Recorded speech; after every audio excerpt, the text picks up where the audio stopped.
ভিডিওটা দেখে আসি, মন থেকে শেয়ার করবেন। আর হ্যাঁ, একটা ফলো আপনার কাছে আশা করতেই পারি।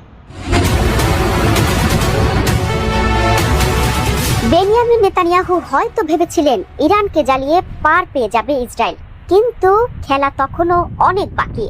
তেহরানের প্রত্যাঘাত এত দ্রুত আর ভয়ঙ্করভাবে আসবে তা হয়তো কল্পনাও করেনি রক্তপিপাসু নেতানিয়াহু।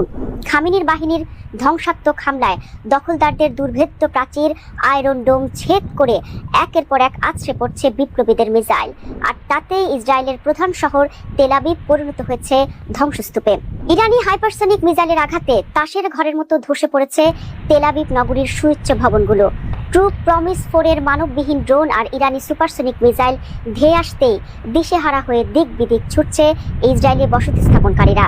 ইরানের এই মনোভাবে স্পষ্ট যে জ্বলে পুড়ে মরে ছারখার, তবু মাথা নোয়াবার নয়। তেল আবিব সুরক্ষিত রাখতে কত কিছুই না করেছে ইসরায়েল।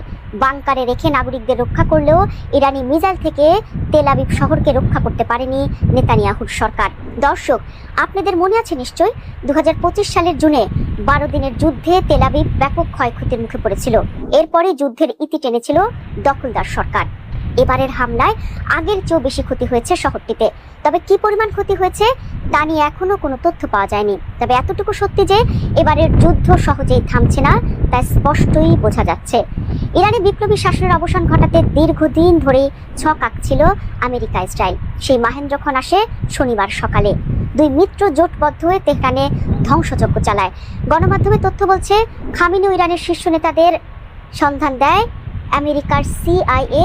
এরপরে সুযোগ বুঝে হামলা চালায় ইসরায়েল। এই হামলায় নিভে যায় ইমাম খামেনির প্রাণ। খামেনি বেঁচে থাকলেও আগ্রাসনের বড় মূল্য চুকাতে হতো ইসরায়েলকে। যেহেতু তার মৃত্যু হয়েছে, এবার আরও ধ্বংসাত্মক হামলা চালানোর ঘোষণা দিয়েছে IRGC। তারই ফলশ্রুতিতে তেল আবিব, হাইফার মতো শহরগুলিতে একের পর এক ইয়ার রেড সাউন্ড বেজেই যাচ্ছে। টাইমস অফ ইসরায়েলের তথ্য বলছে, ইরানি মিসাইলে তেল আবিবে একজন নারী ও ডজনেরও বেশি বসতি স্থাপনকারী আহত হয়েছেন। এদিকে IRGCর হুঙ্কারে পাল্টা হুঁশিয়ারি দিয়েছেন মার্কিন প্রেসিডেন্ট ডোনাল্ড ট্রাম্প। তিনি বলেছেন, ইরান আজ খুব শক্তভাবে আঘাত হানার কথা বলেছে, যা তারা আগে কখনো করেনি। তাহলে